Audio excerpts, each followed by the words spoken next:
Apartment association ಜೊತೆ ಸಂವಾದವನ್ನು ನಡೆಸುತ್ತಿದ್ದಾರೆ. ವಿಧಾನಸೌಧದ ಬ್ಯಾಂಕ್ವೆಟ್ ಹಾಲ್ನಲ್ಲಿ ಡಿಕೆ ಶಿವಕುಮಾರ್ ಅವರು ಸಂವಾದಕ್ಕೆ ಮುಂದಾಗಿದ್ದಾರೆ. ಅಪಾರ್ಟ್ಮೆಂಟ್ ಅಸೋಸಿಯೇಷನ್ ಜೊತೆಯಲ್ಲಿ ಪ್ರಮುಖವಾಗಿರುವಂತಹ ಸಭೆ ನಡೆಸಿದ್ದಾರೆ. ಅದು ಕೂಡ ವಿಧಾನಸೌಧದ ಬ್ಯಾಂಕ್ವೆಟ್ ಹಾಲ್ನಲ್ಲಿ ಈ ಸಂವಾದ ನಡೆದಿರುವುದು. ಡಿಸಿಎಂ ಡಿಕೆ ಶಿವಕುಮಾರ್ ಅವರ ನೇತೃತ್ವದಲ್ಲಿ ವಿವಿಧ ಅಪಾರ್ಟ್ಮೆಂಟ್ಗಳ ನಿವಾಸಿಗಳು, ಸಂಘಟನೆ ಎಲ್ಲರೂ ಕೂಡ ಭಾಗಿಯಾಗಿದ್ದರು. ಅದರ ಸದಸ್ಯರು ಹಾಗೂ ರಿಯಲ್ ಎಸ್ಟೇಟ್ ಉದ್ಯಮಿಗಳು ಭಾಗಿಯಾಗಿದ್ದಾರೆ. ಡಿಸಿಎಂ ಡಿಕೆಶಿ ಹಾಗೂ ಜಿಬಿಎ ಮುಖ್ಯ ಆಯುಕ್ತರು ಕೂಡ ಈ ಸಂದರ್ಭದಲ್ಲಿ ಈ ಸಭೆಯಲ್ಲಿ ಇದ್ದರು. 5 ನಗರ ಪಾಲಿಕೆ ಆಯುಕ್ತರು ಸಭೆಯಲ್ಲಿ ಕೂಡ ಭಾಗಿಯಾಗಿದ್ದರು.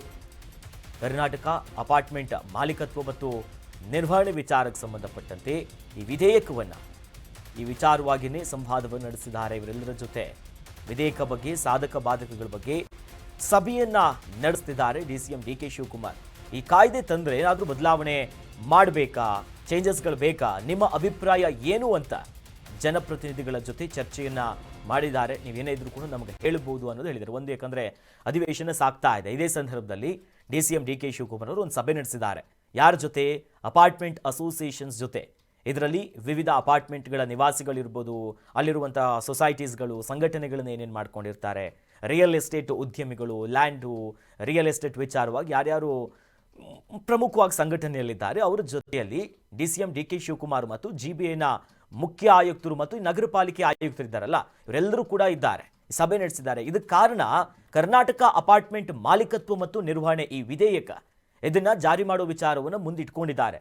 ಹಾಗಾಗಿ ಇದು ಜಾರಿ ಮಾಡಿದ್ರೆ ಏನು, ಪ್ಲಸ್ ಮೈನಸ್ ಯಾವ ರೀತಿಯಾಗಿ ಆಗುತ್ತೆ, ನಿಮ್ಮ ಅಭಿಪ್ರಾಯಗಳು ಏನು, ಅದರ ಸಾಧಕ ಬಾಧಕಗಳು ಏನಾಗುತ್ತೆ, ಏನಾದರೂ ತೊಂದರೆ ಬೇಕಾ ಅಥವಾ ನಿಮ್ಮಿಂದ ಏನಾದರೂ ಇನ್ಪುಟ್ಸ್ಗಳಿದೆಯಾ, ಹೀಗೆ ಹಲವು ವಿಚಾರಗಳನ್ನು ಚರ್ಚೆ ಮಾಡೋದಕ್ಕೇನೆ ಅಪಾರ್ಟ್ಮೆಂಟ್ ಅಸೋಸಿಯೇಷನ್ ಸೇರಿದಂತೆ ರಿಯಲ್ ಎಸ್ಟೇಟ್ ಉದ್ಯಮಿಗಳ ಜೊತೆ ಮಾತುಕತೆಯನ್ನು ನಡೆಸಿದ್ದಾರೆ.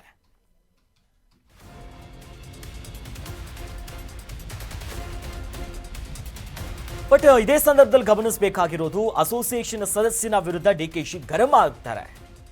ಬಹಿರಂಗವಾಗಿ ಸಿಡಿದೇಳ್ತಾರೆ ಡಿಸಿಎಂ ಡಿಕೆ ಶಿವಕುಮಾರ್ ಅವರು. ಈ ಸಂದರ್ಭದಲ್ಲಿ ಹೆದರಿಸಲು ಬರಬೇಡಿ, ನಾನು ಯಾವನಿಗೂ ಕೂಡ ಹೆದರೋದಿಲ್ಲ ಅಂತಾರೆ. ಡಿಸಿಎಂ ಡಿಕೆಶಿ ಪ್ರಶ್ನಿಸಿದಂತ ಸದಸ್ಯ ಕಿರಣ್ಣ ಹೆಬ್ಬಾರ್ ಅನ್ನೋದಾಗ ಆತನ ಹೆಸರು. ಕಿರಣ್ಣ ಹೆಬ್ಬಾರ್ ಅನ್ನೋರು ಪತ್ರವನ್ನು ಬರೆದಿದ್ದಾರೆ. ಕೆಲವರಿಗೆ ನಾನು ಯಾರು ಅನ್ನೋದೇ ಗೊತ್ತಿಲ್ಲ. ಆತ ಕಾಂಗ್ರೆಸ್ ಸರ್ಕಾರ ಕೆಲಸ ಮಾಡಿಲ್ಲ ಅಂತ ಆತ ಹೇಳ್ತಾನೆ. ವಾರ್ನ್ ಮಾಡಿ ಪತ್ರ ಬರೆದಿದ್ದೇನೆ ಅಂತ ಡಿಸಿಎಂ ಡಿಕೆ ಶಿವಕುಮಾರ್ ಅವರು ಈ ಸಂದರ್ಭದಲ್ಲಿ ವಿಚಾರವನ್ನ ಪ್ರಸ್ತಾಪಿಸ್ತಾರೆ. ನಾನಾಗಲೇ ಹೇಳಿದಂತೆ ಈ ಅಪಾರ್ಟ್ಮೆಂಟ್ ಅಸೋಸಿಯೇಷನ್ ಸದಸ್ಯರ ಜೊತೆ ಚರ್ಚೆ ಆಗ್ತಿರುತ್ತೆ, ಸಂವಾದ ಆಗ್ತಿರುತ್ತೆ. ಈ ಸಂದರ್ಭದಲ್ಲಿ ಬಹಿರಂಗವಾಗಿಯೇ ಕಂಪ್ಲೀಟ್ ಕೆಂಡು ಕಾರ್ತಾರೆ ಡಿಸಿಎಂ ಡಿಕೆ ಶಿವಕುಮಾರ್ ಅವರು. ಆಗ ಉಲ್ಲೇಖ ಮಾಡ್ತಾರೆ, ನಾನು ನೋಡಿ, ನಾನು ಯಾವನಿಗೂ ಕೂಡ ಹೆದರೋದಿಲ್ಲ. ಈ ಸದಸ್ಯ ಕಿರಣ್ಣ ಹೆಬ್ಬಾರ್ ಅನ್ನೋದು ಯಾರಿದ್ದಾನಲ್ಲ, ಆತರ ಪತ್ರ ಬರೆದಿದ್ದಾನೆ. ಕೆಲವರಿಗೆ ನಾನು ಯಾರಂತಾನೆ ಗೊತ್ತಿಲ್ಲ. ಆತ ಹೇಳ್ತಾನೆ ಕಾಂಗ್ರೆಸ್ ಸರ್ಕಾರ ಕೆಲಸ ಮಾಡಿಲ್ಲ ಅಂತ. ಆತನಿಗೆ ಹೆಂಗೂ ವಾರ್ನ್ ಮಾಡಬೇಕು, ಏನು ಹೇಳಬೇಕು ಅದೇ ಸ್ಟೈಲ್ನಲ್ಲಿ ವಾರ್ನ್ ಮಾಡಿ ಪತ್ರವನ್ನು ಬರೆದಿದ್ದೀನಿ ಅಂತ ಮಹತ್ವದ ಮೀಟಿಂಗ್ನಲ್ಲಿ ಡಿಸಿಎಂ ಡಿಕೆ ಶಿವಕುಮಾರ್ ಅವರು ಬಹಳಷ್ಟು ಸಿಟ್ಟಾಗಿರುವುದನ್ನು ಗಮನಿಸಬಹುದು. ಮತ್ತೊಂದು ಅಪ್ಡೇಟ್ ಕೂಡ ಇದೆ ವಿಚಾರಕ್ಕೆ ಸಂಬಂಧಪಟ್ಟಂತೆ. ನೋಡಿ, ಬೇಸಿಕ್ ಕಾಮನ್ ಸೆನ್ಸ್ ಇಟ್ಕೊಂಡು ನನ್ನ ಪತ್ರವನ್ನು ಡೀಲ್ ಮಾಡಬೇಕು ಅಂತ ಹೇಳ್ತಾರೆ ಡಿಸಿಎಂ. ವಾರ್ನ್ ಮಾಡೋದು, ಎಚ್ಚರಿಕೆ ಕೊಡೋದು ನಡೆಯಲ್ಲ. ಇದು ಸರಿ ಇಲ್ಲ. ಇದು ಪ್ರಧಾನಿ, ಕೇಂದ್ರ ಸರ್ಕಾರ, ಹೋಮ್ ಮಿನಿಸ್ಟರ್ಗೆ ಹೆದರತೆ. ಜೈಲಿಗೆ ಹೋದವ್ ನಾನು, ಹೆಬ್ಬಾರ್ಗೆ ಹೆದರುತ್ತೇನಾ ಅಂತ ಕೇಳಿದ್ದಾರೆ ಕಿರಣ್ ಹೆಬ್ಬಾರ್. ಯಾರು ಪತ್ರ ಬರೆದಿದ್ದಾರಲ್ಲ ಆತನಿಗೆ. ನಿಮ್ಮ ವಾರ್ನಿಂಗ್ ಅಲ್ಲ, ನಾನು ಹೆದರೋದಿಲ್ಲ, ನಾನು ಯಾರಂತ ನಿಮಗೆ ಗೊತ್ತಿಲ್ಲ. ನಿಮ್ಮ ಸರ್ವಿಸ್ಗೆ ಮಾಡಿದ್ರೆ 4 ವೋಟ್ ಬರುತ್ತೆ. ನಿಮಗೆ ಕೊಟ್ಟಿರುವಂತ ಮಾತು ಉಳಿಸ್ಕೊಂಡಿಲ್ವಾ ನಾವು ಅಂತ ಈ ಸಂದರ್ಭದಲ್ಲಿ ಪ್ರಸ್ತಾಪ ಮಾಡ್ತಾರೆ. ನೋಡಿ, ಇದು ಕೇವಲ ಒಂದಿಷ್ಟು ಸಿಟ್ಟಲ್ಲಿ ಗರಮಲ್ಲಿ ಹೇಳಿದಷ್ಟೇ ಅಲ್ಲ, ಒಂದು ಸಂದೇಶವನ್ನ ರವಾನೆ ಮಾಡುವ ರೀತಿಯಲ್ಲೂ ಕೂಡ ಇದೆ. ನೋಡಿ, ಇದನ್ನ ಹೆಂಗೆ ಅಂದ್ರೆ, ಈ ಸದಸ್ಯ ಬರೆದಿರುವಂಥ ಪತ್ರದಲ್ಲಿ ಒಂದಿಷ್ಟು ವಾರ್ನ್ ಮಾಡೋ ನಿಟ್ಟಿನಲ್ಲಿ ಇರುತ್ತಂತೆ. ಪದ ಬಳಕೆಗಳು ಅವ್ರಿಗೆ ಇಷ್ಟ ಆಗಲ್ಲ, ಕೆಲಸವೇ ಮಾಡಿಲ್ಲ ಕಾಂಗ್ರೆಸ್ ಸರ್ಕಾರ ಅಂತ.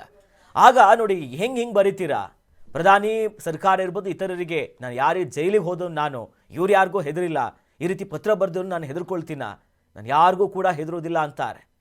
ಜೊತೆಯಲ್ಲಿ ನಿಮ್ಗೆ ಕೊಟ್ಟಿರುವಂಥ ಮಾತನ್ನು ನಾವು ಉಳಿಸ್ಕೊಂಡಿಲ್ವಾ, ಮತ್ತೆ ಕೊಟ್ಟ ಮಾತುಗಳು ವಿಚಾರ ಇರ್ಬೋದು, ಪಕ್ಷ ನಿಷ್ಠೆ ಇರ್ಬೋದು, ಕಾಂಗ್ರೆಸ್ ಸರ್ಕಾರ ಸಂಘಟನೆಯ ವಿಚಾರವನ್ನು ಕೂಡ ಪ್ರಸ್ತಾಪಿಸ್ತಿದ್ದಾರೆ. ಈ ಮೂಲಕವಾಗಿ ಸಾಕಷ್ಟು ಚರ್ಚೆಗೂ ಕೂಡ ಈ ವಿಚಾರ ಆಸ್ಪದವನ್ನು ಮಾಡಿಕೊಡ್ತಿದೆ.